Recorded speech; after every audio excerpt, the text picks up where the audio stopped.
And we're live. Hey guys, welcome back to Whiskey Charlie, the War Game Chat, our monthly show on YouTube. I'm your host, Mo from Mo's Game Table, and joining me are my two esteemed co-hosts, everybody's favorite Gimp with the Limp, Gimpy Gamer, Nate Rogers. How's it going, Nate? Glorious day in the core. And the notorious asshole wargaming wizard from Oz, Kev Sharp from the big board. How's it going, Kev? Good. With an intro like that, I better not say anything negative. No, you got to say negative. I mean, you're notorious.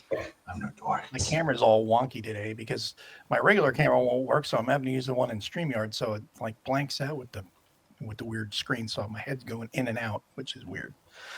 But see, we had some people early. McMurray was here saying hi, and hopefully he was going to be able to make it through the beginning of the stream. We were a couple minutes late because Nate had some issues with his camera not working, so did I, as we were able to kind of get it to work. And we got Christoph, Nordic, McMurray, Richards here from Macon, Georgia. Charles, Brian. Yeah. Get down here, Ed. Oh my God, look who's here. Sleepless Night in Europe. Fabrizio. It's like it's got to be a real late night there for you to be here. Charles, thanks for coming by. And there's Fabrizio again. So, Nate, what have you been up to while I go through these comments? Been busy, man. It's been one thing after another.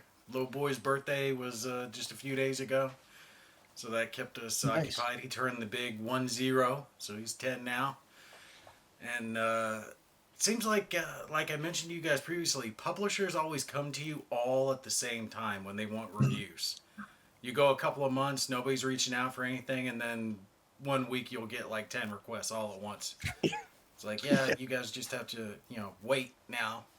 But since I opened up and started doing the digital stuff, I've been getting a lot more traction in that direction, a lot more review copies, because it's much easier to send a code than it is an actual game to someone. Right. And you're like big time in the whole digital gaming space now, like a player. He's a player with Slytherin and Micropros, so I'm happy about that. I just got done playing Armor Brigade 2, which is really good. Nice. Just got a review up for that, so been having a little fun with that one. Very cool. And what have you been up to, Kev? I know you've been doing a lot of video lately.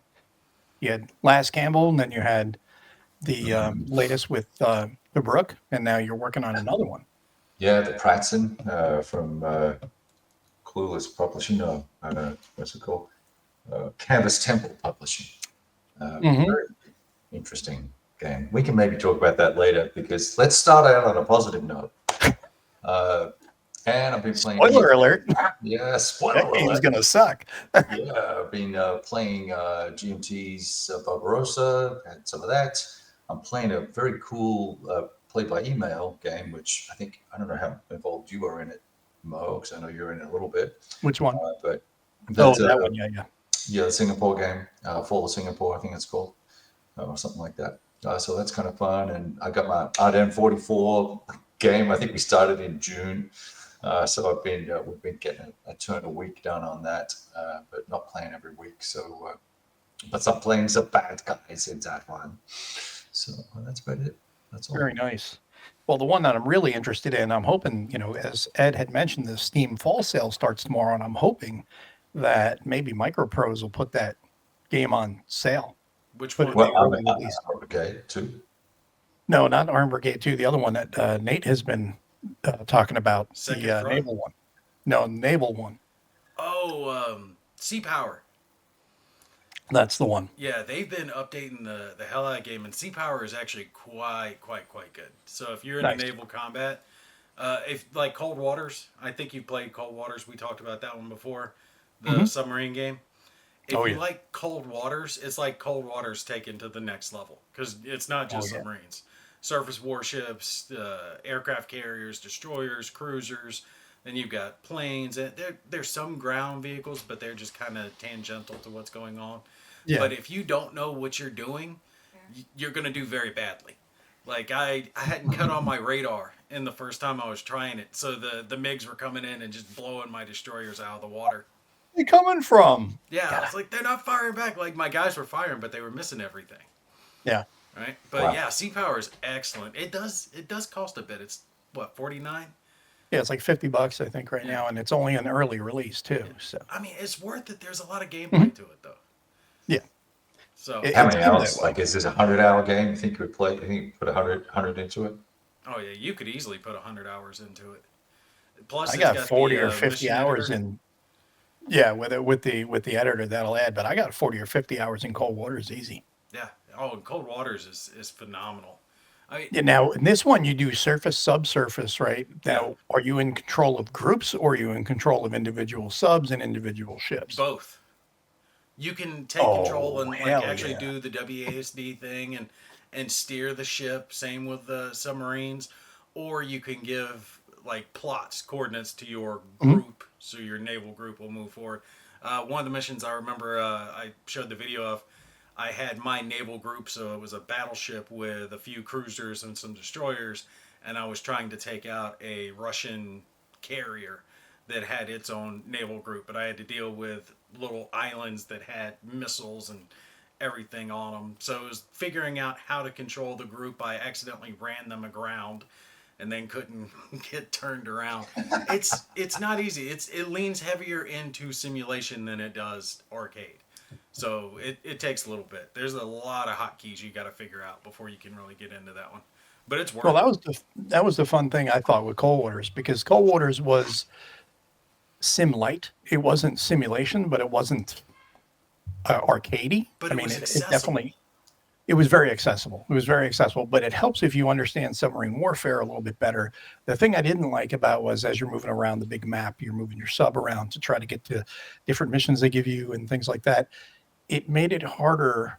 You basically just either ran into an enemy or you would try to chase them down sometimes, but it was hard to set an approach. So you couldn't really do what a submarine would do, which is you'd set an approach vector and you'd come in slow and low, nice and deep, and work your way up and then use thermal layers and everything else to try to track down the surface group and then Mhm. attack them without them being able to see you. So that's where it is the arcadey aspect of it, the gamey aspect, it got a little too much there, but it was still fun. I mean, I I mean, still you love could the hell out of plot it. a course though, right? Couldn't you plot coordinates?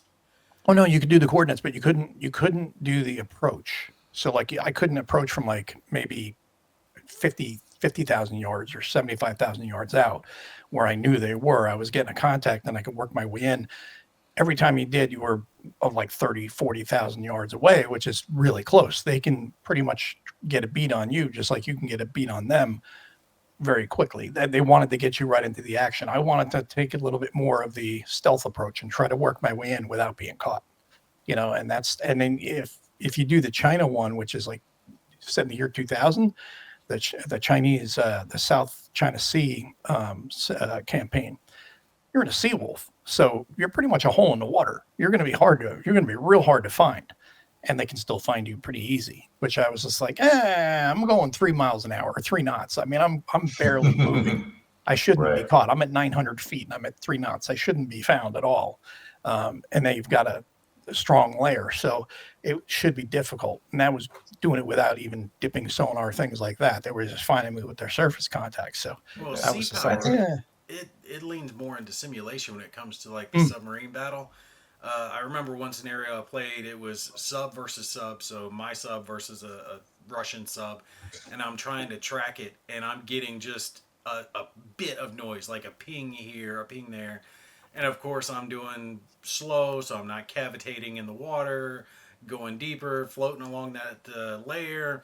Had the towed sonar behind me, and I tracked this thing for a while, and it was just taking me forever. So I wanted to get some action on the video. I'm like, all right, I'm gonna speed up and cut on my active ping. I'm like, don't do this if you're actually playing the game, but let's just see how long it takes me to die if I go hey, balls out. everybody, here I am. Oh, it was seconds. Literally, Yeah. I started cavitating and cut on the active sonar, and within Oh wow. a second, I hear torpedo in the water, torpedo in the water, torpedo in the water, Hmm. and was just taken out. He nailed me right off the bat. So you have to do it smart.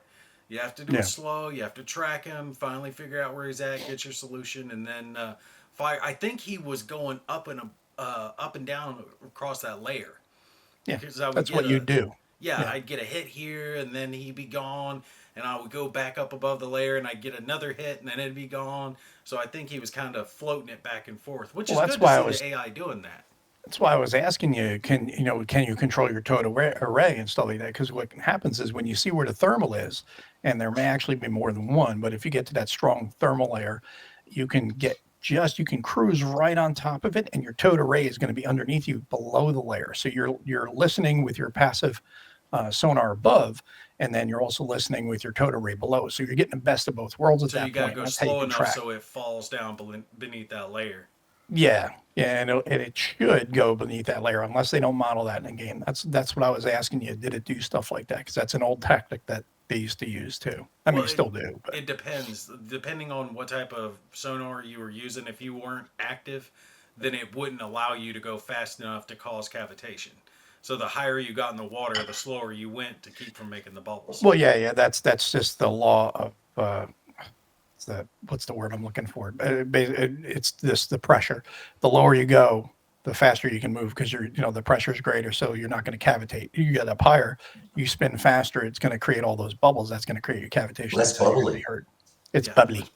No, for people curious, yeah, Sea Power is excellent. It's definitely worth getting. If you like naval combat games, you'll love it. It's really good, and the graphics are actually really good too. Like the ships are done well.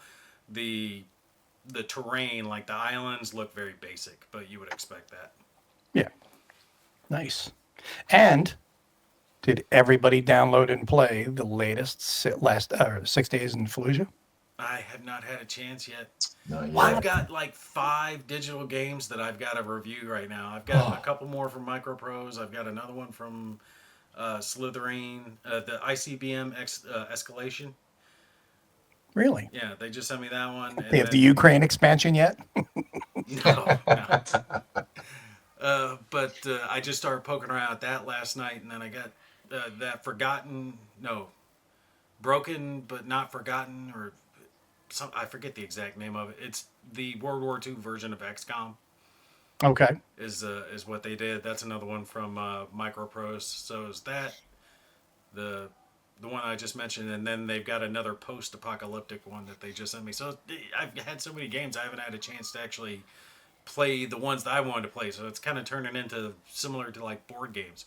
That, and I got freaking D-Day Dice behind me, the Pacific version that they just sent. But I got to try to get filmed as well before their Kickstarter in December. D-Day Dice? Yeah, you never heard of that game Really? before? No, I have. I'm just they sent you that copy. You're playing that for they're doing another Kickstarter? They're doing the Pacific version of D-Day Dice. Nice. So they sent Nice. me a demo set to try out. Cool. Oh, the guys behind SAS Rogue Regiment. Oh, okay. SAS. Yeah, it was one of their buddies or someone they work with or whatever, but basically they were like, yeah, you did a good job on the SAS videos, so would you mind covering this game too? And I was like, yeah, I don't mind. I've always wanted to try it, never got a chance to, so I don't mind sitting down with a Pacific version. I got a question for you, a wise ass question. You know what SAS stands for? I knew it. I looked it up because I wanted to know for the video, and I can't remember. Special Air Service.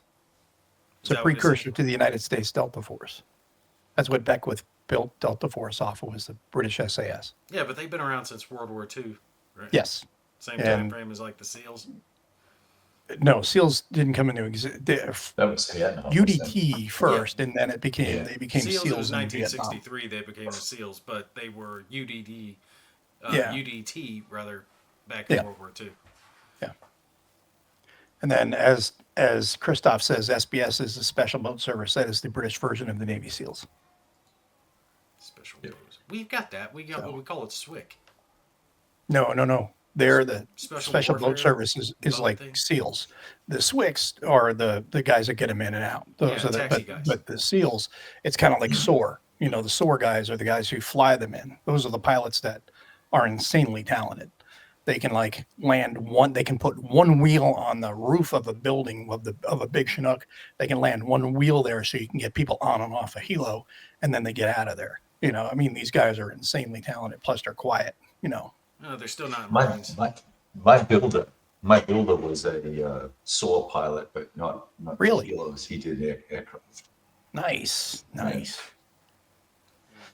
So, okay, what else have we got? Any other video games?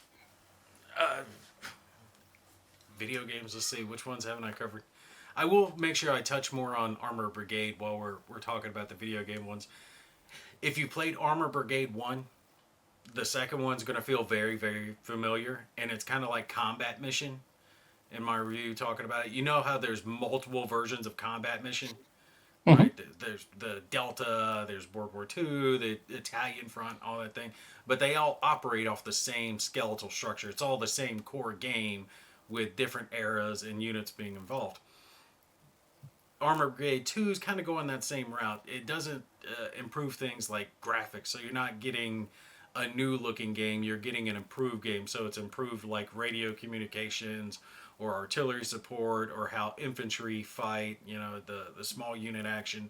So the skeletal work of the game has been improved, but if you had two people playing it on two different monitors, you probably Mm-hmm. couldn't tell which game was which. Really? Yeah. I'm not saying the game's bad, but you spend a lot of time scrolled back, so you're looking at like NATO symbols, right? So Mm. you're not looking at the individual detail. They show that individual detail in the images for the game, but I think that's kind of misleading because nobody's going to play the game that way. You're not going to be zoomed into that scale. Just because you can doesn't mean you should. You need to be pulled back so you can know where you need to put your indirect fire and whatnot. And that game, it's kind of like the Fields of Fire of its genre because no order is executed immediately. There's always a delay, right? Mm-hmm. Just Right. like, commander gives the order, the troops aren't going to instantly get it. It's going to be passed down through the chain of command, blah, Sure. blah, blah. Takes a second to Is it start is operating. is it a real time? Is it a real time game, or can you pause and give Both. orders, or Both. It's real time. You can do real time or you can pause. So if you want to pause, make your little plan of action and then, unpause it, you can do that. If you don't want to pause at all, you don't have to. It has the option to do turn based, but I haven't ever switched over to that. I've always done it real time. It's a really good game. I mean, it yeah? I've been leans tempted. more I've been simulation, tempted but by it it. has enough of an arcadey feel that you can pick up and play it without, killing yourself. Yeah, Primark X, you just missed it. We just finished up. We're finishing up actually talking about the video game aspect of the show. We may still come back to some more of it, but we were talking about that. We were talking about Armored Brigade 2 and a whole bunch of, and then I started mentioning about 6 days. I will just briefly talk about 6 days, the new update. Now they finally have added in the AI team. So now you're controlling three other Marines as you go room or building to building, room to room, so on and Still so just forth. skirmish though, right? No, they've got new missions. They've got That's what I mean. No campaign six. yet. Oh no, they got 6 or 8 missions of a campaign. Oh, I You gotta start check off that out. with Fallujah 1 with the invasion of Awesome. Fallujah the first time. That's the first mission. And then you get pulled out and there's civilians in this one in the first mission. Yeah, there's So you don't civilians there the whole know. time. Yeah, but no, in the mission we haven't had those in any of the missions before. We haven't had civilians before. Now we do. So they I got them in meant the like in first real one. life. Yeah, civilians were Yeah, always there. yeah, but I mean they didn't have it in any of the game missions, but they did in the first one. Then they pull you out, and then they do a thing about the U.S. losing its resolve, and then we had to back out and wait till November, and then we went in on Phantom Fury. And the way they kick it off for Phantom Fury is pretty cool because you're riding in Humvees and you're going in, and you just it feels like you're part of a bigger battle now. It's not just hey, you're going to go in with your 4-man fire team and your AAV or whatever. No, there's stuff going on around you, and you see helos going in, you see bombs going off, you see explosions in the distance and stuff. You feel Cool. like you're part of a bigger battle, Oh yeah, which was really it cool. was times like that that I realized I chose wrong when I joined the Marines. When I saw the Cobra coming over top Oh, of come us, on. yeah, and they're firing down with that Vulcan cannon of theirs, and it looks like a laser. They're firing so many rounds, you can't distinguish between the individual rounds. It's just chewing everything to bits. And I'm Yeah. sitting there looking up, going, "Yeah, I should be up there rather than down here." Those guys got it made. They're getting paid more. They get to ride around, shoot people in a helicopter. They don't get blown up. Like, I chose poorly. I gotta try Yeah. it out though. That sounds cool. Time for some But flashbacks. there you go. So I mean, it's really cool. And the thing about the first mission is you think, oh, it's going to be over in like 5-10 minutes. Oh no, I think it went on for like 40 something minutes because Oh, you really? go from one thing to the next. You're like, okay, scratch that. We're not going to go here. Now we got to go here. We got to do this. We got to do it. So you feel like you're literally slogging through a longer engagement, which I thought was really, really cool. Well, the And whole then, of course, they have all the ones that we've done before, and they've added some other new ones as well. That's very cool. Yeah, Yeah. I downloaded the patch. I think I got 2 out of the 3 boys squared away to get online with me. Hmm. I couldn't find either of you two knuckleheads, and then one of them said, "Oh, I'm I'm tired," not going to do it. I'm tired. or I'm gonna go play, wizard something, Oh, something with spells that fizzle. I don't know. So I just went. well, we'll have to do it this week. We'll do it Friday night. We'll Yeah, get on and come play around. some Yeah, that'd be cool. 6 days. That's it. That's if Gimp's allowed to actually, get on and play No, I'll get on. on Friday night. No, Yeah, Yeah, we're that's doing Sunday, Thanksgiving tomorrow, so I should be free. We're not going like Black Friday, Black Friday Black Friday? shopping or anything. So Cool. yeah, play a So little game. now that we've ran all the digital stuff through the ringer, let's pass it back to Kev now. What have you been doing? Me? You haven't been doing computer games, so No computer games. No. Let's see. So what was really, really surprisingly cool was Fall of the Brook. So Chris Fawcett is a little bit of a cranky guy, right? Like he's not. He's kind of ornery, but he's a nice guy. Retired and living in an RV, wait a minute. traveling around. Hold on. Kev Sharp saying someone's ornery? Well, hold up. Hot meat kettle. I don't know the guy personally, but Kev's got a point because he's the one that I had the Yeah. issues with on Facebook. Mhm. When I was trying to With that group, yeah. and he started. That was like the third time he had kicked one of my videos off the group. And he Yeah. put you in your place too. That was awesome. No, He he's kinda sitting there does saying, jump well, the- you didn't say it was I'm solitaire. just And I'm like, kidding. 4 other posts, just the next 4 posts didn't say anything about solitaire or weren't even on topic. I'm like, you're not applying this shit equally. If you Because want you were on his radar at that point. you want to be a were Nazi, on his about it, last be a nerve. Nazi. And he was But- ex-army, and he's ex-army, and you're a dinky Marine, so be quiet. Well, Chubby and me need to have a one-to-one conversation, and this shit'll. I was hot. I was hot. Like, Oh, really? I didn't notice. well, yeah, because I go all over to Kevin's Facebook page, and I'm like, well, Kevin likes to bitch, so I'm just gonna bitch here. This seems like a good place to do it. I don't bitch. I provide constructive criticism. There's a very big difference. Oh, you bitch. And that's what I like about you. Call shit out as you see it. That's weird. So anyway, getting back to Chris, I had tried Fall of the Brook, messed around with the counters and tried to do a couple of combats and didn't really play a scenario because there really aren't any scenarios. It's just you either start on the 26th of May or the 27th of May, and then you play through this massive campaign. But I thought, you know what, let me just load up and let's go. And so I got into it, and I think I've mentioned this before, a year ago or whenever it came out. Great maps, great counters. A little bit of a challenge with the color distinction on the Italians and the Brits, but other than that, it's fine. But it's a really long game, number one, and so it sort of lacks looks like a learning scenario or an ability to kind of just get your feet wet. You're either in or you're not, type of thing. Mhm. But anyway, the combat system, the chit pool, and the way command and supply and all that sort of stuff work really came together, and I was just super impressed. I really felt like and so not only that, so within the combat system, you've got these concepts around stacking, around proficiency, and morale, and then obviously your combat factors and stuff like that. You had to have really well thought out attacks with really good combined arms. You had to choose when you're going to move or fight by stack of units, right? So you're restricted with your command points. You get a swag of command points per division or per brigade.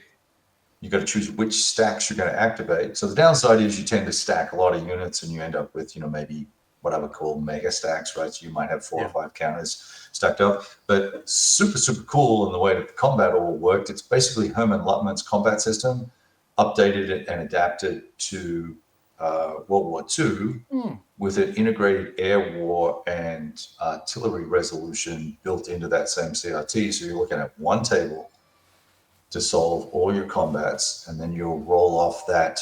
You know how Herman Luttman's game has like an odds table, and then you get a result, whether it's light, medium, or heavy. Yeah. And then you go down to the combat, the physical result, and then a retreat result, or the morale result, whatever it might be. So you roll another die there. And then you may have some morale effect going on after that. But anyway, so it all kind of came together. I was just really pleased with it. And so I've asked him if he can kind of work out a smaller scenario that I can play, because it's too big. 30. Yeah, it's 30 or 63, wasn't it?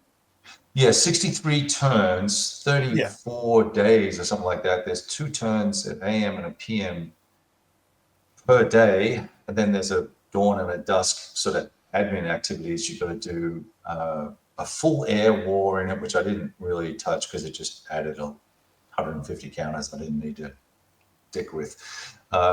But you can strafe airfields, and you can destroy airfields, and you can run CAS missions, you can run escort and air superiority missions. So it's got that whole overlay over the game, which was super cool. I just really felt like I was making choices that were going to make a difference, and I had to sequence my units correctly within a brigade to get them to, I'm going to move these guys up, then fight, and that's going to force a retreat. And then these other guys that are already adjacent, I'm going to fight with them, and then I'm going to move, and then I'm going to bring my other guys through an exploit, right? There's not an exploit phase. You just going to say, that's what I'm going to do with those guys. So it was just real sort of operational maneuver warfare, and it got me going. It was cool. Yeah, you were real excited about that. So I was like, I'm going to have to break that out at some point. I had talked to him about doing learn to play for it, but we just never could match up times. He was just like, I'm doing this, I can't do this. It's not a hard game. The rules are pretty good. But it would probably benefit people to see it. Yeah, all really come together. How it all comes together. Yeah, it needs more of that, and some better examples. The things that aren't explicitly stated that are kind of more implied, and so you got to do a little bit of digging. But overall, a better rule book than what I just finished with the other game I was playing. So I'd like probably one of the best games I've played this year, I would say. Yeah. Wow. I tracked it with Compass Games, but has it released yet? I know he was working. Yeah, it's out. Yeah, it's been out for like a year and a half, and Compass kind of, and that's just me talking, right? I feel like they kind of dropped the ball marketing wise in terms of promoting it. And according to Chris, this is Chris's version of events, he got the game ready, was ready for a long time, and it sat for a couple of years. And then all of a sudden it was on Kickstarter and it was out, and I don't think it sold well. So I'm guessing that's what on Kickstarter. I didn't see it hit there at all. Well, it's going back a year and a half or so too. Yeah, it's a year and a half ago now, man. I mean, I recall I was living in the barn down by the river. Down by the river. Down by the river in the van. Down by the creek. Down by the creek. Anyway. No, Compass, they should send out like a little email blast to, some reviewers or whatever. Hey, we're getting ready to do a Kickstarter on blah, blah, blah, blah, if you want to mention it. Just get the marketing out there, because it's impossible to keep track of everything. Right. And that, with it, and how much shit do we miss? Right. And they're punching games out, every 2 months or so. So, and there's some really good stuff that's coming by. I'm tell you what, the last 2 games that I've played of Compasses have really reinforced my opinion that they've turned the quality corner, I guess, in terms of... Are you talking about rulebook quality or production? Yeah, quality? Finished product, right? Finished product that's it's not 120 page tome, and it's not 16 pages of bullshit that needs another 15 pages of errata. It's just correct. Like Last Gamble was correct. There was, I don't think there's hardly any errata there. A few misses, bits and pieces here and there. And then The Fall of Tobruk, it has very limited errata as well. And it's a consumable rule book. It's really not very big at all. That's the thing, though. Maybe that word right there. It has to have both, right? Right. It can't just be good. It has to be consumable. If it's a Right. friggin' like college era textbook, and you just feel like you're slogging through it, beating it over your head, Right. trying to learn it, Right. That's not good either. Yeah. But they have improved since the Hearts and Minds days. Remember that one? Well, Hearts and Minds, you have to remember, there were 3 versions of that. They were the 3rd edition. No, the one I got. Hearts and Minds from Compass, Hearts and Minds is the 3rd edition of that game. Was it? There were 2 Worthington other So was the how bad was the one. rule Worthington. book so bad? There were so many errors. I don't know what was done between the different editions. I mean, how it was handled, I don't know. Like So the rule book and the example of play were just butchered. I liked the game. I thought the game was good. It had so many errors, especially like in the example of play when it came to like the solitaire.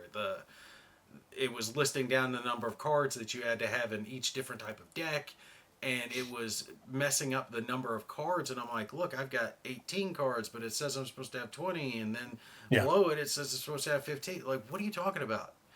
I know they corrected it afterwards, but that one was one that was like, really, this should have been caught. I don't like to give too much crap, but that one, especially when you're on a 3rd edition. Yeah.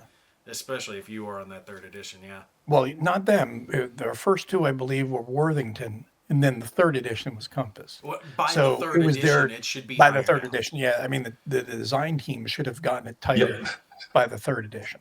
And I think there's also 2 channels inside of Compass. There's the reprint channel, the deluxe edition reprint thing, which is just kind of it's a little bit more of a machine where they're taking basically a good game, maybe doing some errata, maybe fixing some things up, maybe cleaning up the counters and map and upgrading stuff like that. And then there's brand new designers or new designers or existing designers who have new titles. And that's a lot of the time that's where, well, actually that's not true because Korea was kind of a mess too with the counters, right? So, but anyway, there's 2 channels. I see it as 2 channels. Like a lot of the reboot stuff, I'm super curious about, but it's more nostalgia value to me, and I'm not sure that I want to go spend the money to do that. I might just not bother, right? So. Well, Mike says the same thing. He said marketing is such a hit or miss with some publishers, and it's true. It also depends on the games they're marketing too. I mean, like you look at Legion and Compass and Legion MMP. Needs to get out there more. They do. They absolutely do. MMP is another one you've talked about numerous times, Nate. MMP just does not want to work with anyone. Yeah, well, they're happy with what they've got. I don't think they need to try to push for a wider audience, or they want to push for a wider audience. I think they're happy with their built-in audience because they know they've got an evergreen product with ASL. They have the people that are audience will die if they don't market it. Eventually, your core group of customers ages. Oh, geez. Now here we go. The graying of the ASL, bullshit. The graying of the hobby. I'm not saying the hobby's graying. You get plenty of younger people coming in, but you do have to do at least a base level of marketing just to maintain a customer base, right? Well, I think they kind of self-fulfill, right? I mean, they've got their core, let's call it 1,500 people that buy OCS and whatever, and then ASL is probably bigger. It's probably 4,000 or 5,000, is it? Maybe something like that. I don't know. Maybe it's 20,000, but it's certainly not doing 20,000 unit print runs on ASL. So they've got some small number of thousands, and it's good enough. And let's say 1% of those die a year. There's probably 1% or more new guys coming in to play, and I think it all kind of comes out in the wash. But 1%. It definitely does. But no, it's because remember, this has been a complaint for decades. Forever. The graying of the hobby, it's going to die off. It never does. It never does. Never does. And I think also you get that the out of print thing is what pisses people off. I think. Yeah. More than anything, it's You're- not necessarily just that it's that they don't do marketing. It's just they don't care. It's like, oh yeah, it's Yeah. out of print. Fine. And we're going to punch You're- 2,000. when We're you're going to punch talking about 2,000 not of this having- ASL, and it sells out in a day or two. I was going to mention this, seeing Fabrizio here, he has got to do a bigger print run because there's absolutely a market for his games. People love it. Mhm. And I hate seeing Noble Knight selling his game for $1,000. Are you out of your mind? It's Noble Knight for you. Are you insane? That's not even greed. That's just insulting, right? And, Yeah. and I Dishonorable squad is what you should call him at that point. understand- Definitely not a Noble Knight. There's obviously people out there who want 1985 Under an Iron Sky and others. I'm not saying he needs to like double or triple his print runs, but add an extra little buffer in there so people aren't faced with that level of. Which would be like a double or tripling the print run, which is what you said you didn't say, but you really did. No, he needs to do more. I think he could easily sell double at least what he's doing now. Yeah, Oh, yeah. but here's the thing though. He's paying for it all and Yeah. producing it all up front, right? So Here's the answer. Crowdfunding. Game Put it on well, I mean, Kickstarter. yeah, he could, but Have the game done and be ready to print. And instead of putting the capital in himself, say, listen, we're going to do things differently this time. Instead of me putting all the capital up, Yeah. I'm going to ask for the community to do it. And we're going to do it through crowdsourcing, whether it's GameFound, Kickstarter, whatever. I just don't know he's going to get that volume though. I mean, he does what 750 or 1,000 copies, and he could easily do that though with using Kickstarter. Yeah, And- I'd and he- advertise for him. Yeah, and we'd give all would. I Give mean, Kickstarter 30%, right? So right, I mean, this something way to it keeps all of prevent it. this. I mean, I know Noble Knight's the exception. I just hate seeing some of the stuff they've done. I've actually messaged them before because they'd have a game listed for like you shady $200. bastards, why are you charging so much? I called them out. I'm like, why do you have a product listed on your page for $200 when I can go buy it brand new from the website for $80? Because they're counting on the person not going to the website and looking. And I'm like, that's ridiculous. That's dishonest. I'm like, you need to adjust your Capitalism. price. That's Capitalism. not capitalism. That's asshole. It's capitalism. It's assholism. I'm Nordic. gonna but it's capitalism because it's like, hey, you want this? I got this for $1,000. Sell it to you right now for $1,000. You want it? I know you want it. It's out of print. Yep. Actually, Well- it's not. You can go over here and buy it for $75. Maybe but I you just tell the like person being that. able to sleep at night with Well, Feel look good what about what myself. what I'm what not did saying the- you're what, wrong. what did Sacred Oil cost? $200, 220, 210, something like that. retail, like when it first came Yeah. out. It's Yeah. Fabrizio, what was it? 200-ish, 180. Yeah.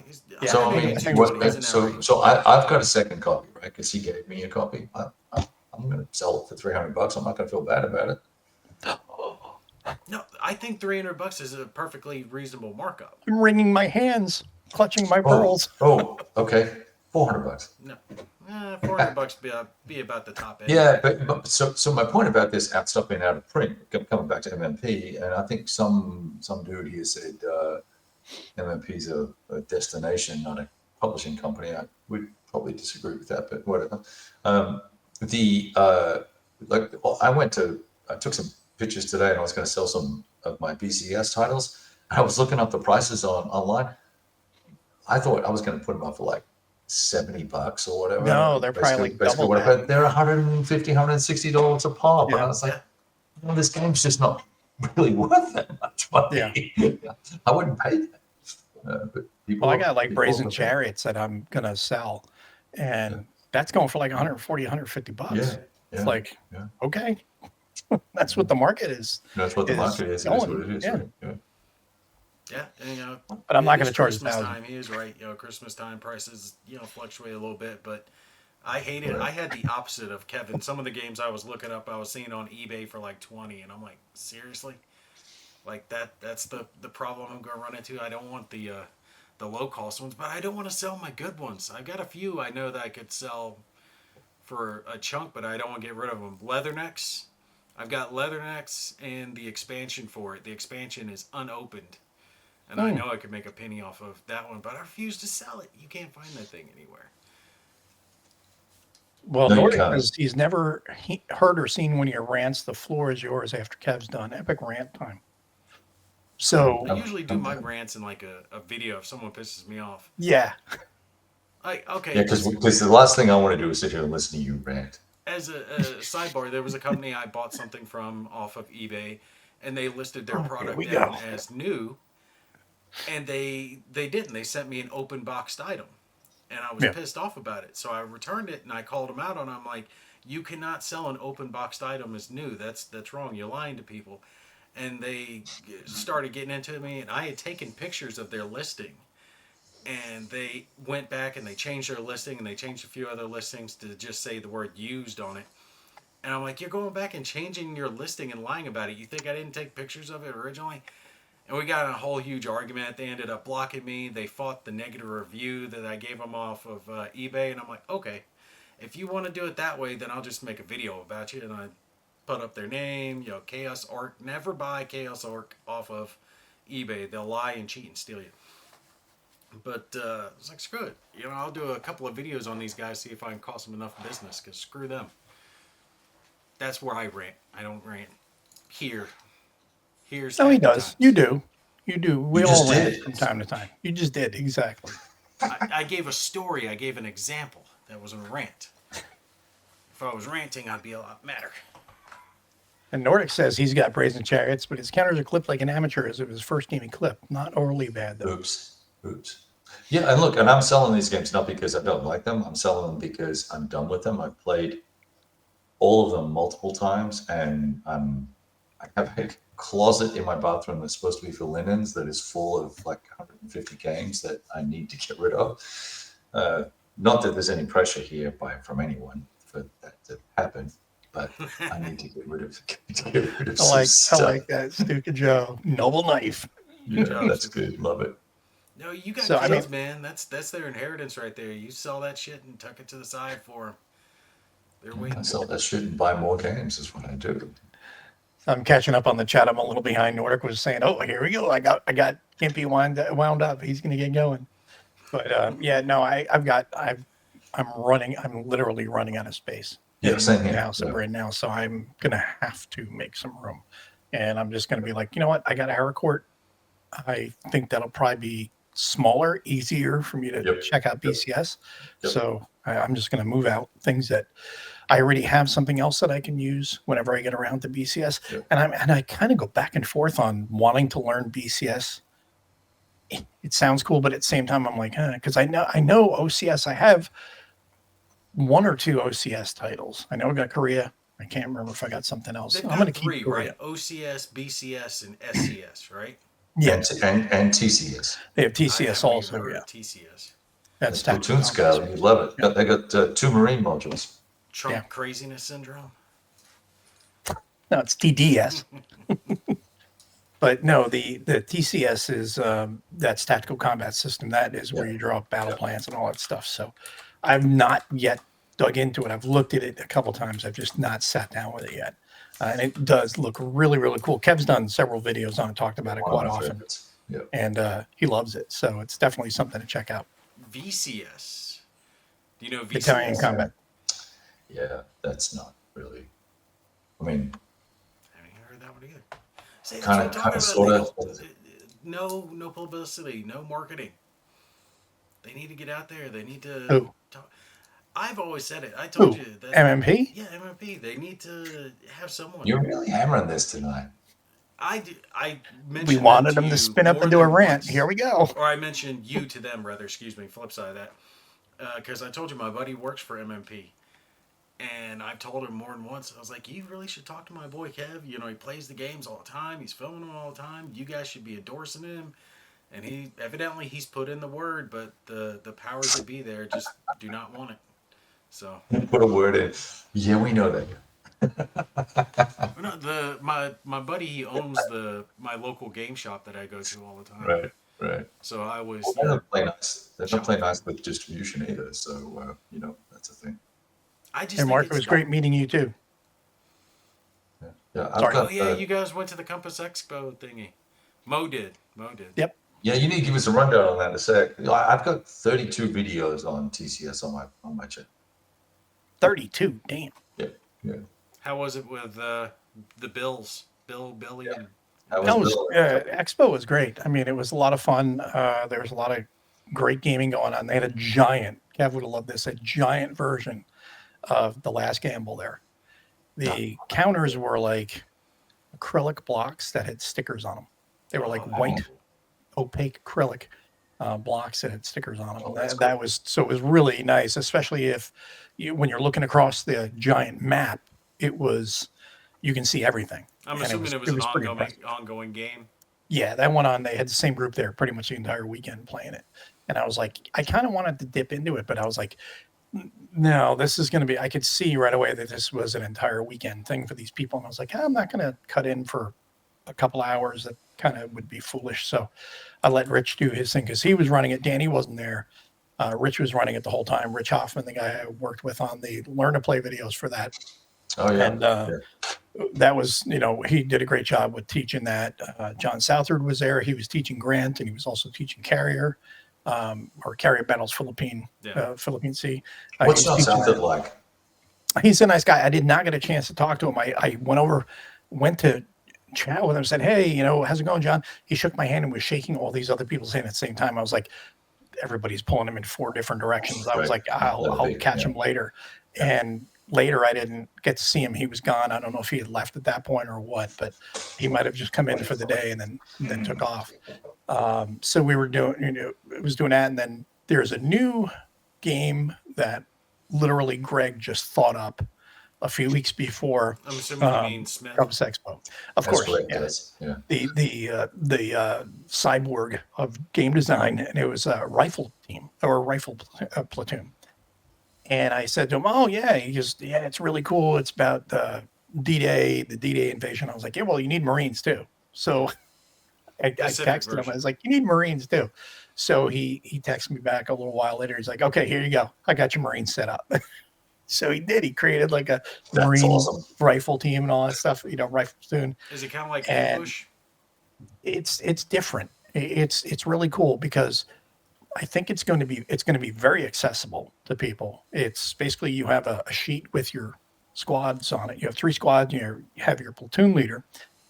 And this is the initial stages. It was literally just he put this design together like maybe 3 to 4 weeks before Expo. That's how new it was.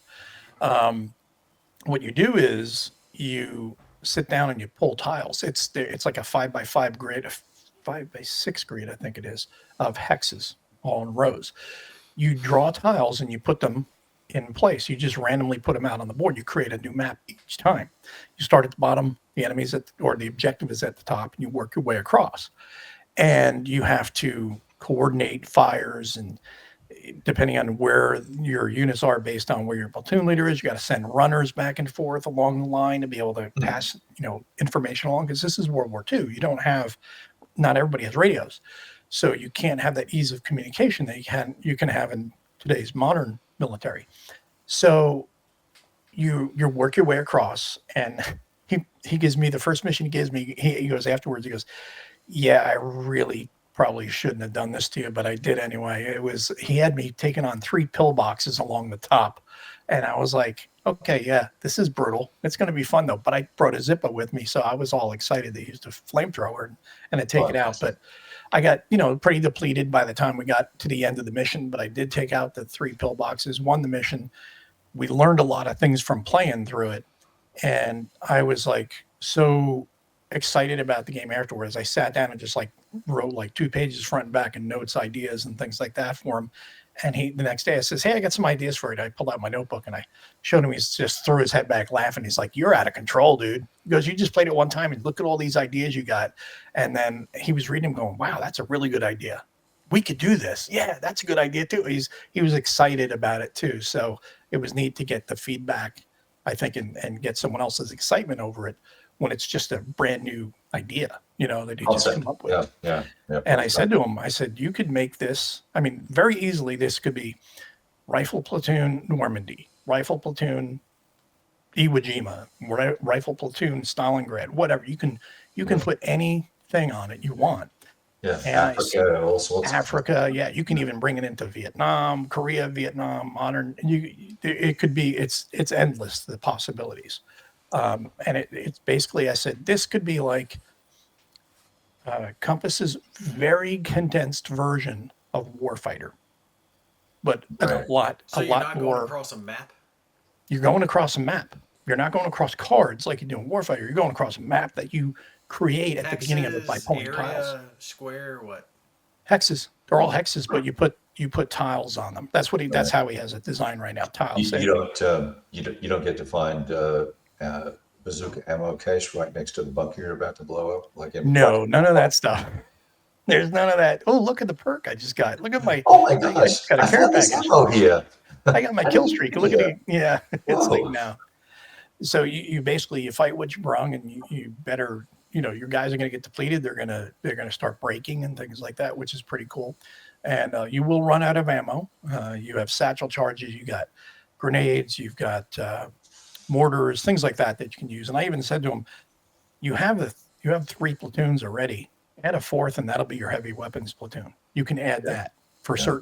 certain situations.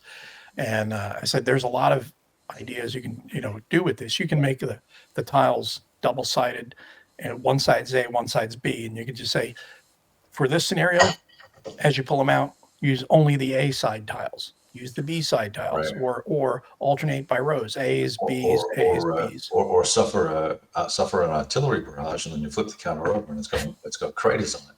Yeah, Right. yeah, you can do stuff like that too. Yeah. Yeah. I mean, there's a lot of things you can do with it, a lot of possibilities, and I think it's one of those games that you can easily learn and just sit down and start playing, and you can knock a mission out in, well, you can get done in 30 minutes and die, or you can be, maybe go a little bit longer, but they're all going to be, I think, short missions, and you can knock out a few in an evening, and just get XP and build your. old versions and all Yeah. sorts of stuff. Yeah, you just will do that forever. Yeah, I think it's really it's brand new, and I'm like super excited about the possibilities for it. Yeah, but we're not going to So- see that for a couple of years, probably. Pillboxes in a Zippo, what can go wrong? Yeah, well, that was the thing about the Zippo too, is you can get hit and you can go up in flame, and so can your squad mates too. So it definitely has a bad aspect to it too. There's danger to it. So that is a really cool thing as well. And so I played that, really was interested in that. And he had all the Tide games were there, Insurgent Tide, Rebel Tide, all those games were being looked at and played. Sat down and I got to play Air and Armor with Bruce and 2 other players, and we played that. And that was, we took a couple of breaks for lunch and dinner.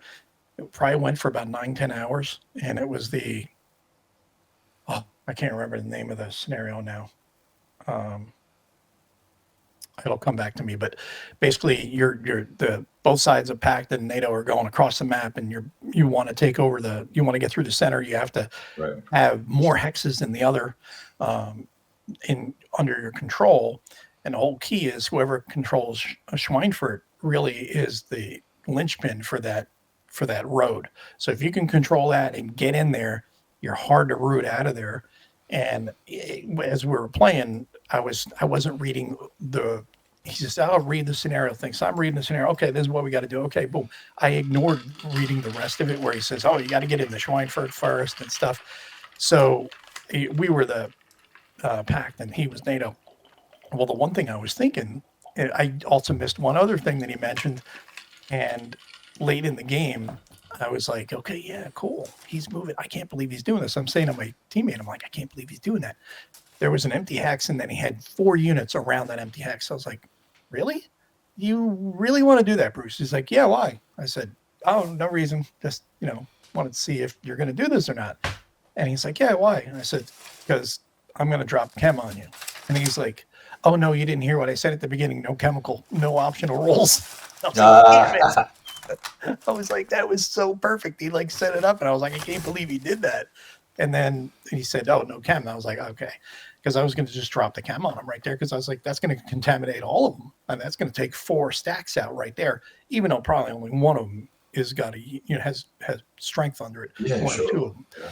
But still, I was like, there's one unit I could take out pretty quick. And he's like, that would have been perfect though, Mo, but we're not playing with chemicals. I was like, damn it. But it was a lot of fun and really dug it, really had a good time with it. And the two other guys that played, I think it was their first time playing it. So everybody picked up on it real easy. Plus, it's real easy to play any game when you're playing it with the designer who can explain everything to you on the fly. That depends on the Bruce designer. That's true. But Bruce is a really good teacher as well as a good player with his game. So he's fun to play with because he can explain to you the rule and he can give you the reasoning behind the rule, what he's, the reason why he did it that way, and then explain it to you and then walk you through it, and then as you go along, you'll start picking it up yourself, understanding the combat and stuff like that. Because combat in that is a little wonky for people to get the first time. Yeah, it's they play it. You see, War Diary had a really good release of Claire Conzelman, yeah. His house rules. His house rules. They were actually really quite clever. So I'm going to try and use those when I sign up. That's why when he had posted, I said, Claire, you do house rules? I never do. Because he does it in every War Diary. He's got Khan's house rules. And that's what I was like, I didn't know that, and I had a little smiley face next to it going, everybody knows he does those if you read War Diary. And if you don't read War Diary, you're wrong. You need to read it. Yeah. It's a great magazine. War Day magazine out there. It's great. It is. Absolutely. Oh, look who's here. Sexy Hexy. Didn't even catch on that he was here yet. He did say, hey, Kev. Just and evening to everybody. Mo.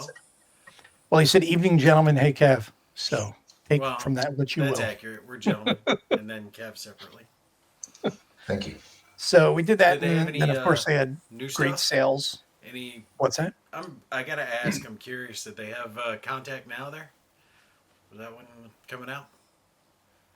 2026 now. Didn't you see the new update in the Is it 2026? Yeah, they pushed it back another year. I think they probably just no, never mind. Really got to take a pool on that one. All I remember is in 2020 or 2018, having discussions with him about that, and it could be published now. It's ready to go. Yeah. Okay. Give me your rules. I'll edit them. 2022. Yeah. Well, I've got to do the tank rules. Yeah. What? So I don't know what's going on with that. As far as I'm not familiar with what's going on. I think he's just a guy who starts things and doesn't finish much. So it is what it is. British Tank Ace. I'm really looking forward to that one coming out. That's coming out. Didn't see it there. I mean, we didn't play it. He probably had a prototype for it because he goes there with like, I don't know, 87, 88 prototypes. He goes in with so many, it's not even funny. Did you play the Gladiator game? Has that evolved much? Which one? The Gladiator game. Not this time. I didn't play it, but I played that several times. When we played it in Dallas, and then of course last year at Expo as well. It seems to. I think he's done some refining to it, but not anything different than what we saw. For the most part, what we saw is the game. They did add animals now. There's going to be animals in there, so you're going to have lions and things like that that'll be in the arena with you. And then, of course, you can have, the different types of combat. And I was saying they should have. I think he did go with it because I was saying that there should be like a free for all as well, not just one-on-one. Right. Make it like four gladiators in there. Oh, that'd be cool. Which I think it would be pretty chaotic and pretty awesome at the same time. Yeah. I wonder how that would compare to Lock and Load's Coliseum game. Remember they got an old one, Heroes of the Coliseum? Yeah, that was from 2 Hour War Games originally. Yeah, I mean, it's old. I got a copy of it tucked on my shelf somewhere, but I have never actually sat down and played it. Yeah. Compass releases theirs. I might have to do a comparison of the two. Well, we do have a pretty good assessment already from X. So, which is the excellent topic? Which excellent topic do we need to talk about? Mike saying, contact not now. Contact. Don't call us. We'll call you. Yeah. 1-800, not now. Honestly, after everything, I kind of want to see it get made just to see it actually in a box. No, dude, it's so ordinary. I mean, it's 20 years in the making now. 20 plus. This was 30 years in the making. Whoa. Is Okay. that the one you were Now, saying wasn't good? Yeah, yeah. What So happened? everything. talk about it Bad rule Uh, book. in a nutshell. so, If you- you so, can so go. look, Peter Perla, who's now deceased, has made, I think, maybe 4 or 5 war games. Got all excited about the old SBI. This is before you were born, Gimpy, so bear with me. The old SBI game Grenadiers, and he wanted to adapt that for Napoleonics and all sorts of stuff. So that's what this little love project is. But then he meshed or mashed in the Kriegspiel system, which is from before all of our times, the 1800s, and well, whatever it was, yeah, 1850s or 60s or whatever it was when they would play war games with the blocks and stuff. Yeah. Mhm. And this is supposed to be one little portion of the Battle of Austerlitz, uh, and it's 125-foot hexes, 2-minute turns, two 22 by 34-inch maps, and about 100 counters.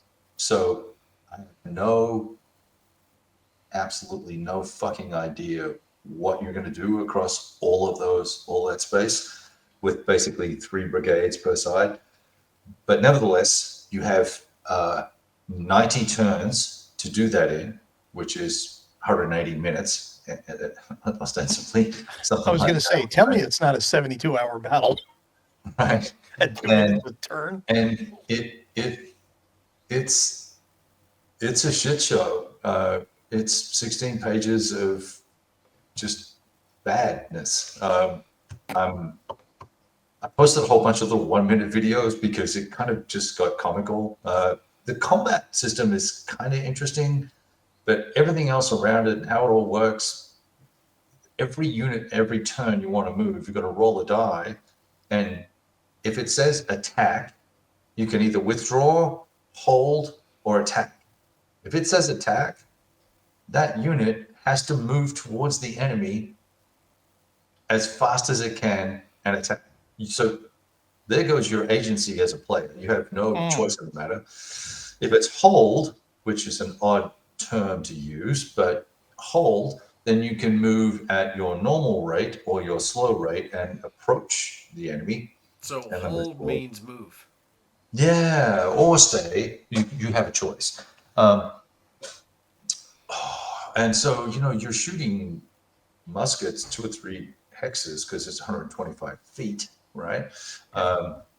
So 2 hexes would be about 83 yards or something like that, I've worked out.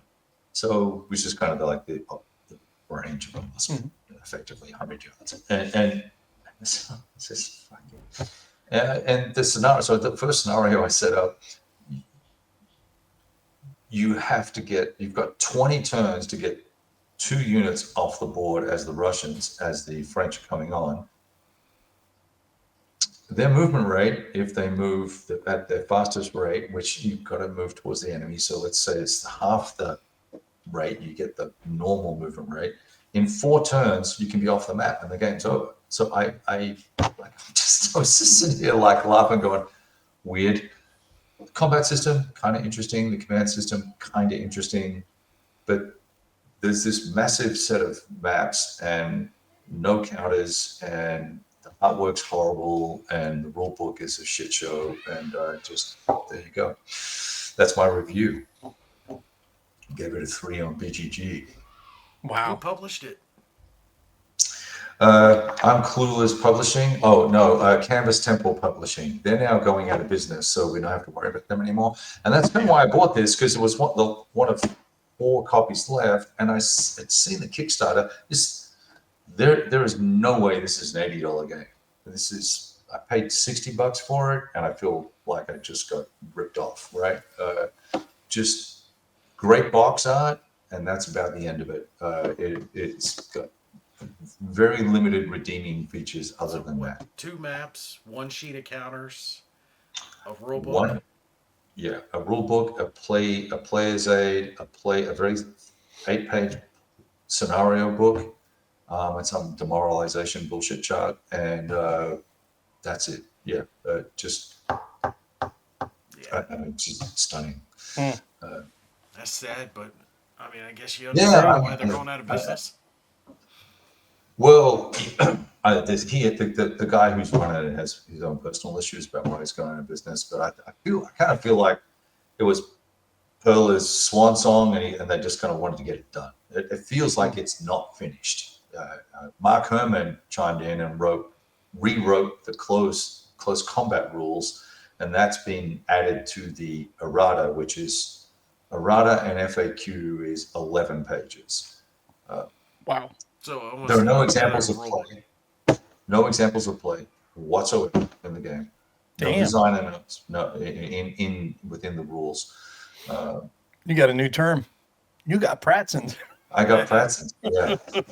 Yeah. So, and I wanted to find something good about the game. So I kept trying and trying, and it's just, there's not much there. Or sometimes Other you than the can't find butter. something good about a game. Yeah.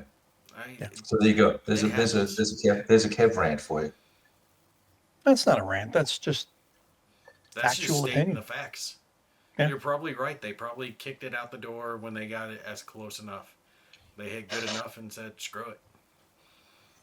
It's Which is a unfortunate that's shame. going to be their swan Yeah. song, but it is what it is. There's Yeah. too many other good So, games out there to occupy our time to be worried about that one. yeah, exactly. I think if I do a top 5 worst games, it'll be number 1 this year. But I'm looking at, I played so many good games this year, like the SAS Regiment, Rogue Regiment.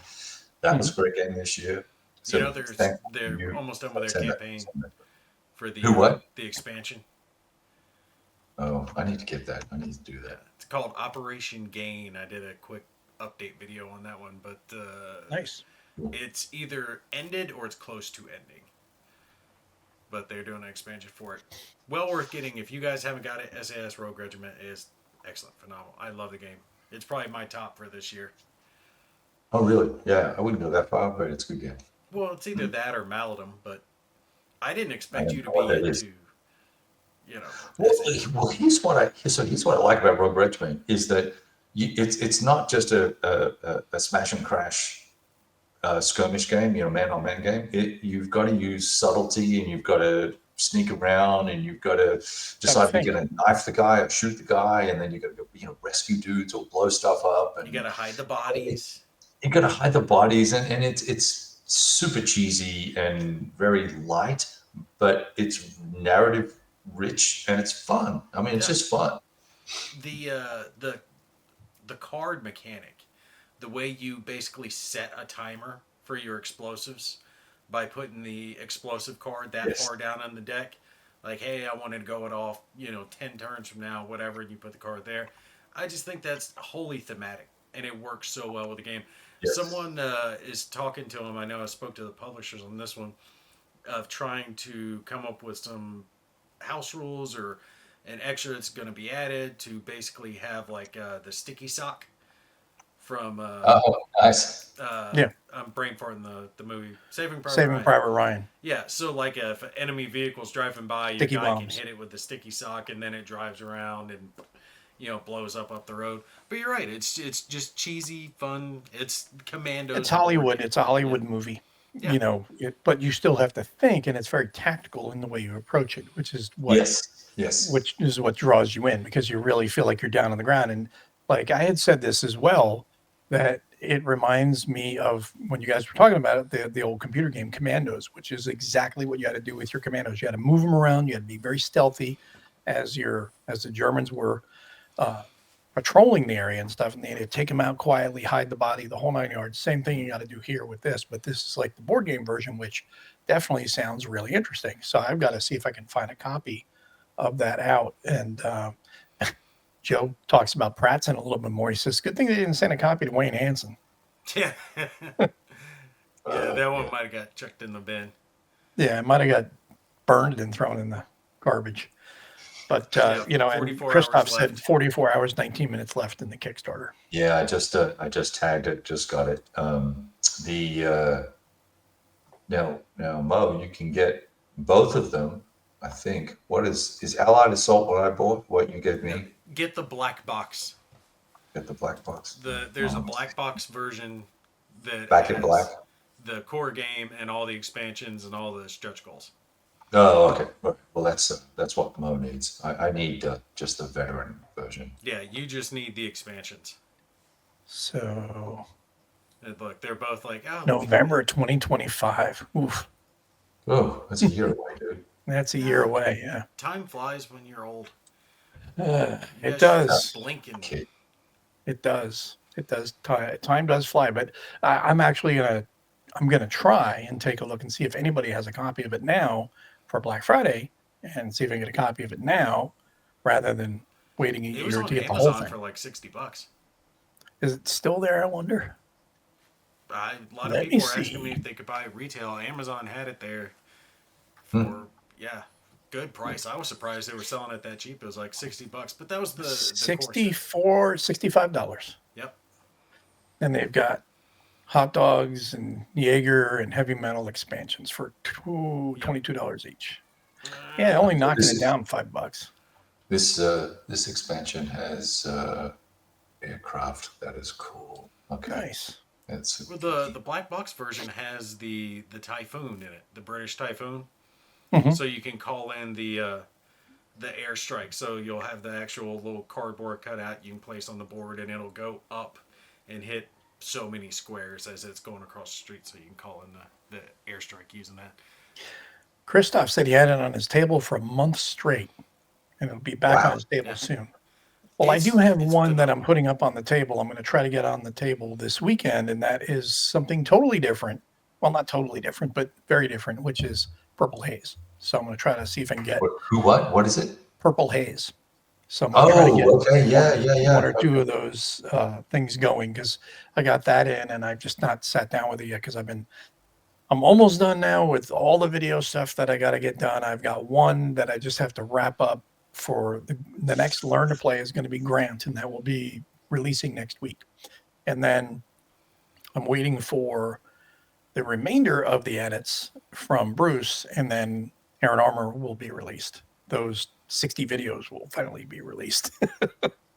So Better the you Aaron than me. Armour Academy is finally going to see the light of day. I am not going to say it. And Yeah, it's Purple just Haze been is narrative though, isn't it? it's narrative. There's some tactical elements to it, but it's more of an experience game than anything Yeah, else. I think yeah. you have to make some tactical decisions and stuff. But the thing that's cool about it is you got to make these decisions and you got to live with them, because there's no take backsies and do overs and stuff. You got to, Right. whatever happens. Right. You lose Marines and stuff. You're going to have to get replacements. And I think for what it's trying to do, I think it's going to be really, really good, because I played the preview copy, the prototype a few years ago. That's Phalanx, right? Yes, and I really dug what they were doing with it, and they've expanded it a little bit more since that time.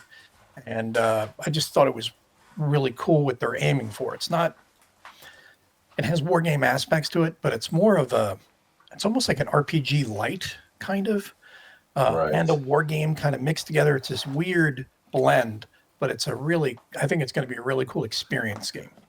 And Yeah, I'm curious about it because I actually saw a guy got a copy delivered and the box was smashed to pieces. And, ooh, Oh no. not good.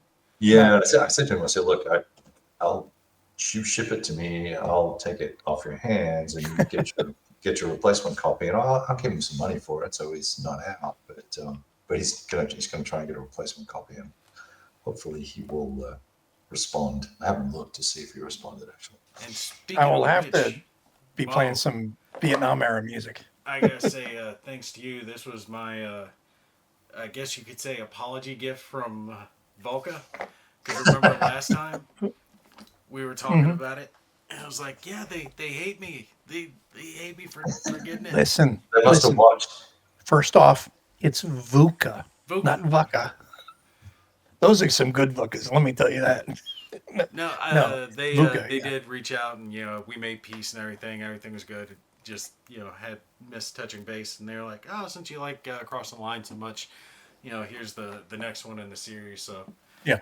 I'm gonna be covering that one soon. I really did like crossing the line, though. It was really good. I like the command system in that, so I'm definitely looking forward to giving this one a shot. This is in North Africa. December And you like 1940. throwing dice too, so that's good because there's a lot of that. Yes, definitely a lot of dice in that system, and that's again, that's the, not to harp on it, but Yeah. I would like to see, and I've never considered it further about how to expedite choosing units and giving command points to those, or the what do they Right. call, not command points? I think it's command points. Yeah, Yeah, it's cool. Action points, I that think, you is what they action call it. points that you give to the units. I'd like to see that done a little faster, and maybe even stack them ahead of time if possible. Maybe like two instead of just, okay, well, I get this guy and I get this guy. Although that does take away some of the fun of it because you don't know what you're going to be able to do. If you had two or three, then you could plan, you can stack your orders ahead of time as to what you want it to do. And I do Yeah. like the fact that they're keeping you on your toes the whole time. You don't know, it's variable. You may only get two, you may get nine. You don't know. But it And kind I of like that. accurately correlates that the more you use that formation, the more they're engaged, the lower they're going to go down on the Yeah. formation activation, and the less actual action points you're going to get. You might get lucky and get a boost right there at the end, but more than likely, the odds aren't going to be in your favor. You're going to get less points as they wear out. And it was variable too, which I liked. So it wasn't the exact same for each side. The Americans got a set number of points, whereas the Germans was variable depending on the amount of air cover. I have to say that I think, just as a suggestion, this is one of the war games that I would really like to see someone come up with an app for, where you had, okay, it's this game, you're playing this scenario, and then it knows what units are ready because it's in the app, and you just press the button, boom. Okay, this unit activates, you get 6 points. Okay, we're going to do them again. Yeah. Boom. Okay, that unit, he gets 7 points. This one good. What? So It that way you doesn't just hit take one that touch and boom. much time though. It's not. It that adds up much. because when you're rolling dice, you're looking at the chart. It does add up. It's only maybe 10 seconds, but when you think about it over the course of that long game, I think could expedite it if you could Yeah. have an app. I think it would expedite things quite a bit. It's 1,100 die rolls just for the command Yeah. points to play the game. I mean, I think the system, I love the combat. Absolutely love the Yeah, combat. combat's awesome. Love it. It's Yep, love it. great. Yep. Like the bits. The bits are good. Mhm. Rule book Yeah. is good. Everything else is Oh, good. everything is great. It's just that one thing that I'm hung up on. Maybe it's me. I don't know. Maybe it's Kev. I don't know. The armored vehicles, the way that they're represented in the game, they are more of a modifier for it versus being actual combat factors. You had more combat factors in the infantry or the mechanized versus the armored unit might only have a combat factor of 1, but it's got like 10 or 15 anti-tank points. So it gives this massive swing, but it can't take a huge amount of hits because it's a single tank, right? So it can't take huge. So many aspects of the game work really well. That's I cool. think the system's really good. I don't mind rolling the dice, so it doesn't bother me. Yeah, I mean, you love dice. Yeah, I got dice everywhere, man. And it's very solo friendly because it's all Yeah. chip pull. I mean, it's all Yeah. just Yeah. random, Yeah. which is just fantastic because you really have a giant problem that you have to work through for both sides. It's not like, okay, let's maximize this, let's maximize that. Oh, maybe I'm cheating, but no, you're not. You're going to do the best you can each die roll or each chip pull and each unit activation. You're going to do the best you can at that time, just like a real opponent would. So I think that's pretty neat. And I really do love the fact that you pull out those combat modifiers that change the combat factors because you can't math it. You can't sit Yep. there and Yes. out math the other guy. It's going to blow up in your face. Right. Yep. So I think that's fantastic. It's a great system. And I just, that, and then the other thing I'm hung up on with that is the what do you call that? Retreats. The Cascading retreats. retreat. Yeah, that just compound. It's just like, oof. I don't know if that's still the case in the latest versions. Yeah, I don't know. Well, I don't know if that was a problem in Crossing the Rhine. I never came across it then, but when you and I played, it was a shit show. Yeah, we found out that one real quick. But still, I mean, it's a great system, great game, and I think it's fantastic that they are continuing that series because it can just continue to grow. Yeah, I'm looking And forward to getting this one on the table and giving it a go.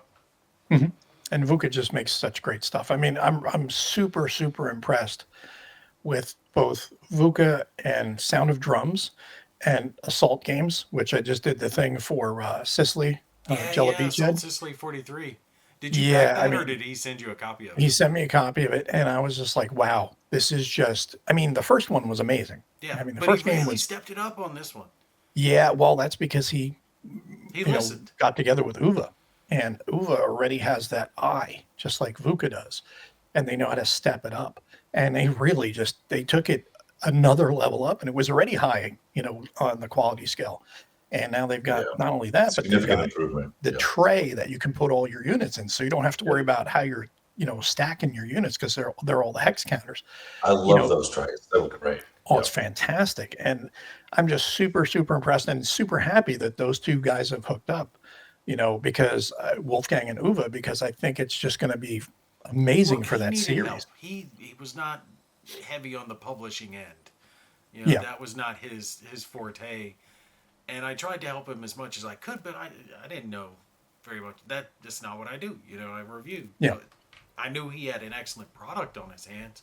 I mean, even especially the replay value of that game, the fact that you can flip the scenarios around. It's not going to be X force on this always Hmm. on the attack, right?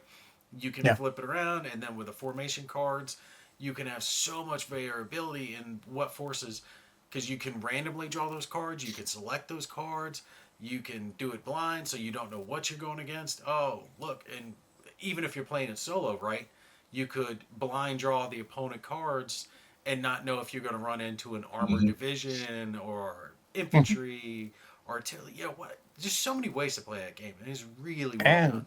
And you can just now, if you got both games, you can use the terrain from both games Oh yeah. into each other, into each game, which I think is fantastic because, Does Kev hate the uh, game? Is that why he left us? no, I don't know. His camera must have just dropped on him.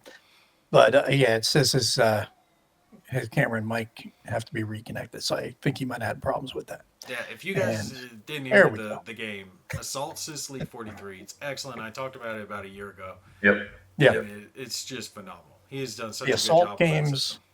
Yeah, I mean, Assault Games is doing now. They're partnered with Sound of Drums. You cannot go wrong with Red Horizon 41 or Sicily 43. Just And fantastic. Use massive. data cards. Yep. You have these awesome little miniature type counters. I say miniature type because they're literally like moving miniatures because you have a data card that you're reading all your data off, and then you're doing opposed rolls with custom dice. I love the It's custom dice. fun and fast. It definitely makes Nate happy because of the custom dice and a lot of Yep. die rolling, but easy to play solitaire and easy to play head to head. Just a really fun system, and it's getting a little deeper now. They added in the Yeah. expansion that they had, the airstrikes and the artillery that they had as an expansion are now part of the game, and they've standardized the rules now. Yep. So, Oh yeah, because and that was its own expansion in it the was its first own game, expansion. Yeah. and So it it was got a good way to included in try it this. out, though. But Yeah. it's Yep. now part of the game system, which is great. And spiral bound rule books. You can't go wrong with Oh, that. dude, It's just so awesome. good. And look, just the quality uplift. I mean, it was already a good. The first module was great, I thought, Yeah. but the quality uplift is super significant. Like it's right up there in terms of quality with Sound of Drums, but VUCA's Hmm. quality, Flying Pigs quality, Lock on Loads quality in terms of componentry and all that sort of those standards, fantastic, and just dozens, 30 plus. I think I added up 30 plus scenarios. Hmm. Yeah, so really happy with that module. Have not played yet. I've read the rules, but I have not got it on the table. So it's coming up. All right, And they just have hold the on. For those who campaign are too. asking about where to get it, I just pulled it up real quick. It looks like you can order it directly from Sound of Drums. It is showing Yes. in stock. It's costly, but Yeah, it's what you worth it. pay for. It's roughly 130 bucks. We're talking good counters, good maps, a It's lot of maps, a lot of dice. Uh, yeah, good chunk of maps, good thick, nice rule books, spiral bound like you guys were saying. Mine Hmm. was a preview copy, so I don't know if mine was spiral bound or not. But premium type components. It's not the cheap chintzy paper maps or anything like that. It's actually nice No. It's components, all nice mounted. cards, huge Even the amount of player aids are vehicles, mounted, units. wrapped. They're just, it's all top shelf. Yeah. It's all top shelf. Top shelf. You're paying a premium, but you are getting a premium. And the game, especially when it comes to the replay value, you will probably never fight the same battle twice with the amount of options No. that you can use when it comes to the order of battle. I have not seen a tactical game like this that has this amount of variety to its order of battle that Assault does. Really, And if you wanted can't to, recommend it enough. Yeah, go ahead. and if you wanted to, you could even, if you had some old miniatures around and Oh, you yeah. wanted to play with miniatures, you could easily replace the Yep. counters with miniatures. There's nothing stopping you because everything's on the data card. So you can easily do that, and that would look even more impressive on the game table at a game store or something Because like they're that. huge hexes, 1-inch hexes, right? Yeah. I was So gonna if you say have like maybe Flames Tide of of War Iron scale, miniatures or but something, a little smaller than Flames of War. You could do bigger than the GHQ stuff, but yeah, it would be bigger. I'm like, you can take the Tide of Iron miniatures if you had those, Yeah. and I have all of Yeah. those. yeah, those Yeah. could You can work. use those in place. Yeah. I like also that you can go, you can, if you're a history nut, you can go create your own scenarios with the formations they have and then the unit types they have. So you can go, oh, I want to do something in Sicily that was a unique little, battle between A and B. You can run up there and go make it happen. What happens if the Russians came in? They That wanted to this open could that front, happen. so Who they said, knows? "Hey, we're going to throw some units your way." You got Russians from Red Horizon 41. You can Right. easily add those in there, and it's just it's totally worth it. Sound of Drums is totally worth it, I think, and VUCA. I mean, all those guys you're gonna pay a premium, but you're getting a premium product. I would And mention the one thing that can cause a little bit of problem with the gameplay is that some of the units, actually most of the units, have some type of special rule, whether it's like camouflage or they're tall or Right. roll Mhm. or whatever it is. You can potentially forget those, but that's going to be Right. more of like when you're first Yeah. playing the game. You just need to make sure Sure. that you pay attention and flip the cards over, the unit cards, so you can see like what was that T something, the Russian tank, Soviet tank that had like four stars. T-34. Yeah, T-34 or whatever it was. I remember one of the rules for it. That thing was like slow, so you had a chance that it. Well, it wasn't a T-34. That was fast. Must have been an SU, one of the SU units. SU No, 122. it was a T something. It was a early Soviet tank that had like three how do I turrets on it. remember? It was like a land battleship. I can't Not remember the name. It KVs. had like a main one and then Could be a a smaller one in KV. front, smaller in the back.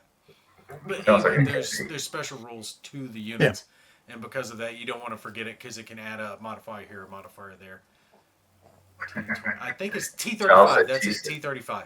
It's not the T35. Yes, It's a it is. T99. T35. T1000. The T1000.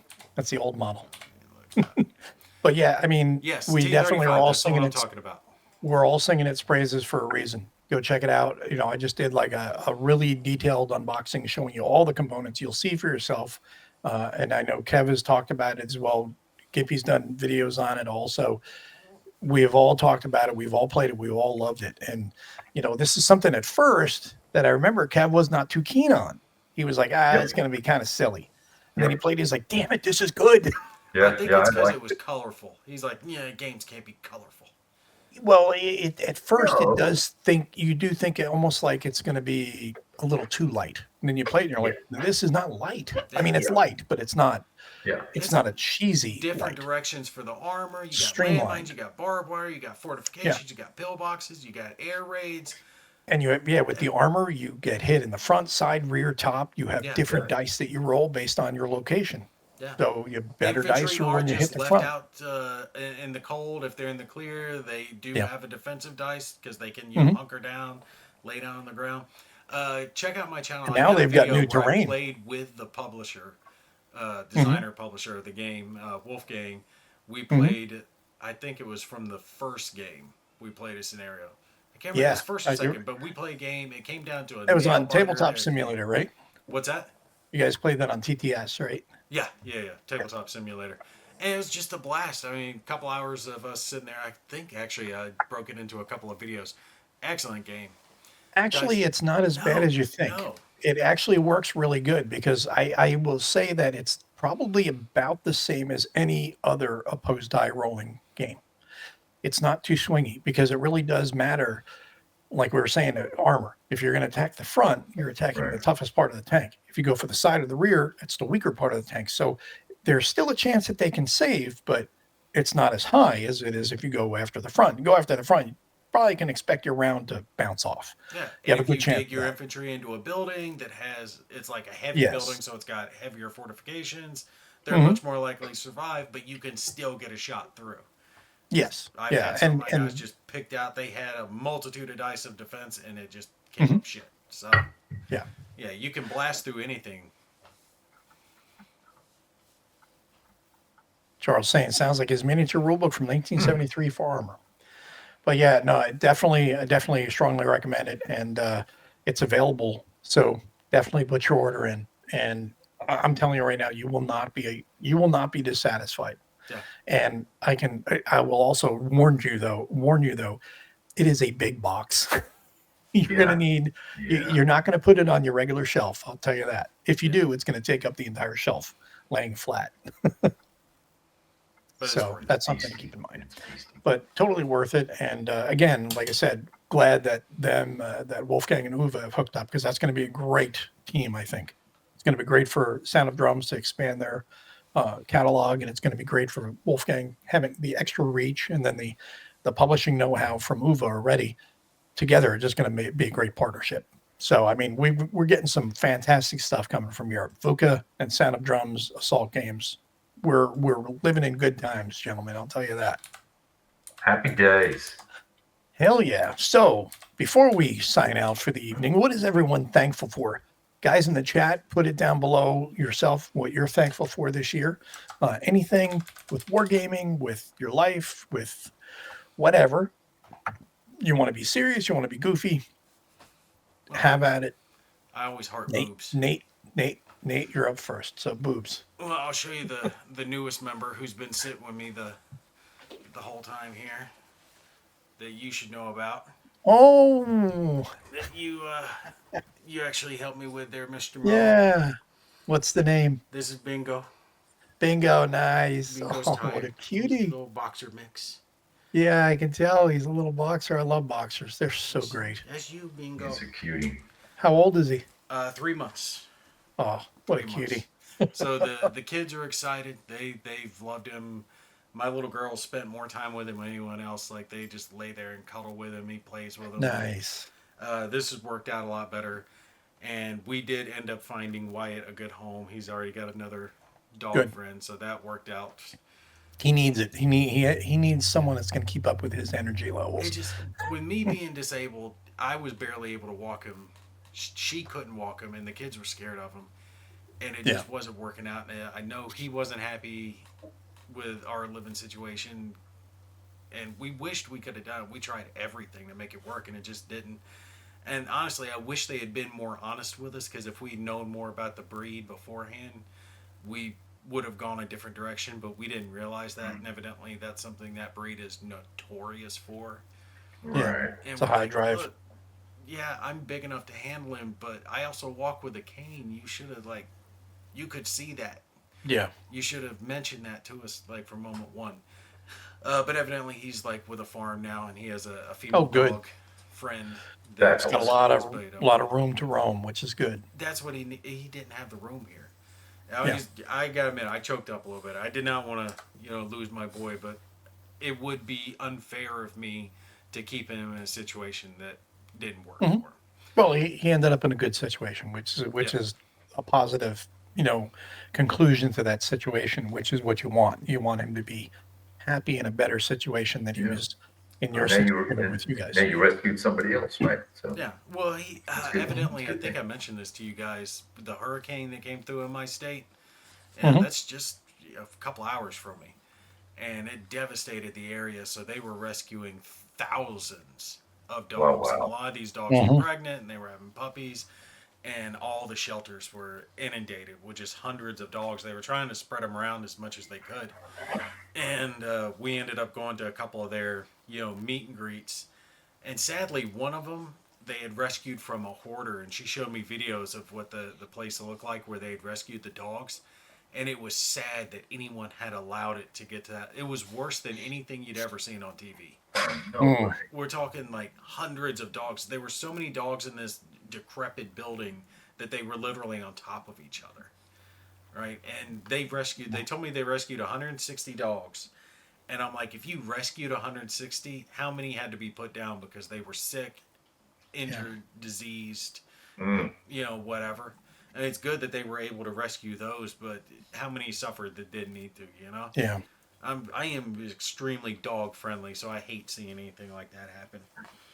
But Bingo's been great. He's chewing my hoodie right now, and he was very happy. So we're happy for our Bingos. That's awesome. He's a little cutie. And yeah, I mean, we're the same way. We only rescue. We don't buy from breeders. We only rescue. And Linda volunteers with a rescue. We constantly donate to rescues, and we're very active in that regard and do the same thing too. And it's a shame, especially with the whole mess that was there in North Carolina.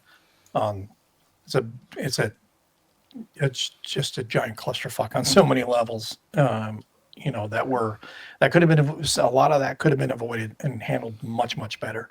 But still, it's good to see that the people and the dogs are being helped. Unfortunately, not fast enough, in my opinion. And that's a whole nother topic for another night of Well, there ranting. was 3 in his litter. His mom got Wow. rescued. He got born, and there were 2 girls and him, and they all got adopted pretty quick because Yeah. mean, he's They're cute. adorable. Very cute. He looks like his Yeah, daddy. he's a cutie. You look like daddy. He's so happy, and he has snuggled with me every day since I got him. This is my boy. I love my pup. Anyway, I'll stop hogging the time. We'll go back to working. No. So let's see here. We've got David and Prado. I'm thankful for my family and friends. I'm thankful for too many things to list. Nice. Like to list.us. Is that like a website? And then Charles says our remaining dog will be 16 at Christmas. We just lost one who turned 15 on July 4th. Sorry to hear that, Charles. It's always one of the very rough things Always to deal tough. with. And Nordic has a rescue cat who was a stray and the most loving cat I've ever encountered. I don't know if I've ever seen a loving cat. I'm not a Cats cat are person. evil. Yeah. But no, I don't. I'm not knocking anyone for rescuing an animal. I think that's a very noble thing and a great thing to do. I always pick on cats. Also thankful for all of you sharing your gaming experiences with us. Little hot Billies. Just rescued 2 death row dogs. Awesome. Save Dang. them from the needle, which is always a great thing. Thankful for your 3 grandchildren. That's awesome, Charles. That is super cool. What else are you thankful for, Nate, before we go on to Kev? Good friends, good family. He's got to look around. I got to look around for I had to think for a motivation. sec. I hadn't planned on speaking again. Yeah, the kids, the wife, good friends. So, get to play games, so I can't complain. Very cool. Kev? Yeah, I'll do it quick. I mean, I think I'm super thankful for just about to get the family back together again and get all the kids under the one roof and do Thanksgiving. And I'm happy for this community and thankful for everybody that, shares with all of us and helps us all out and watches our stuff and laughs and grins and scowls with me. So that's cool. And I'm just glad to be able to keep playing and participating in the hobby. True. Nordic, I'm thankful for Noble Night Games taking banish all their fears off my hands. That was his one thing that he was so annoyed with. I wonder if they pay fairly. I've never sold anything to them. I heard that they do give you better credit than if they give you cash. So they'll give you more for credit. I'm just going to throw a number out. They'll give you $7 or $8 in credit instead of $5 cash. So they give you more when you're going to keep it in store, which makes sense. So that's pretty cool. But I've heard a lot of people praise them on that. So I've never done it myself, but that's good to know. I mean, maybe some the point in one the thing future I'll they use it. do have is they have everything. If you Yeah, want it, yeah. they probably Very got true. it. I told my wife to send all my stuff to, when I cock it, When I die, just box it up and ship it off to these guys. ship it off to Noble Knight. And don't take store credit. Yeah, don't take store credit. Yeah, Get a better. Well, I heard you say they give you a better deal. Yeah, but then you got to buy games, and that's the whole point of selling these things when I'm dead is exactly. just to get the cash. But yeah, I'm thankful, obviously, for my wife, my 3 dogs, and my family, friends, and you 2 clowns, the show, everybody that tunes in every show with us, and obviously getting a chance to work on all these games, getting to see cute puppies like Bingo over here. It's just been a great year, and looking forward to next month's Christmas show, which will be the end of the year, Yes. and should be a lot of fun. And We're trying to do some giveaways. I already got some stuff for the Christmas very show. good. I'm going to try to reach out to some of those digital I'll give this publishers. away. Yeah, Got not a new giveaway. if you guys are interested in digital games, I'm going to reach out to Micro Pros and Slytherin, see if they'll tell us in a code or two Awesome. as well. So make sure you guys stay tuned for that. We always have a handful of things to give out for Christmas. Nice. Oh yeah, that's how you got your. Wait a minute. You use your store credit? They have models at Noble Knight? I did not know They that. have everything. Anything you could want, they probably got it. Yeah, that's pretty cool. You're That could be you're going to dangerous. pay more than it's worth. Well, if I'm looking to sell games, give it to them if they're going to give me a good value for the game, and I can swap it for a model kit. It's not a bad deal. No, Oh, get wow. mad at them. Be done with it. So there you go. All right. Well, that'll be it for this show, I should say. And we will catch you guys next month for the Christmas show. We'll be advertising that. It'll obviously be before Christmas, but it'll probably be pretty close to Christmas. Like this one was very close to Thanksgiving. And we will keep you guys updated on that. Real quick around, Nate, what do you got coming up on your channel? Like I said, I've got D-Day Dice. I've got the finish up of the starting video I've done on Word of War, Blood and Fury. And I am almost finished setting up because I've just been taking it like half hour here, half hour there. The huge Scenario 21 from Blood and Fury. It's the big 8-map one. And it's every counter from this game and some from the previous game. So it's going to take me a while to set it up. But once I have it set up, I've got it in a spare room so it could stay there for a while. And I'm just going to film the hell out of that. And other than that, I've got more digital stuff coming. Like Armor Commander 2, the one that uses like the ASCII stuff. Excellent game. Definitely worth checking out. Just be mindful they use that idiotic British spelling. So there's the U. And Color, not color. yeah. But Armor Commander 2, it's based off of Patton's Best. I didn't realize that. And it's really just an excellent game. I had so much fun with it. Sea Power. I've got that, what's it called? Urban Strife. Urban Strife's coming up from Microprose. Okay. Going to be covering that as well. Nice. Kev? No idea. I think I'm debating setting up Sacred Oil, but I looked at all the counters that weren't clipped, and yeah, maybe after Christmas. So I don't know. I've got EFS set up right now, but that's about it. I just took down. The maps are odd for that one. For Sacred. Yeah. Depending on the scenario, it's an odd layout. it's not a square. It's finagled. Yeah, not how I would have done the maps, but whatever. It is what it is. So I actually don't have a plan for between now and Christmas. I don't think I'm going to be playing too much. I'm going to kind of chill out a little bit and take it easy. Nice. Do some knitting, sit on the porch, rock. Yeah, crochet. I'm more of a crochet guy than a knitting guy, but you know. Needlepoint. Expand into needlepoint, maybe. But I've got, like I What about said, you? what's that? What about you?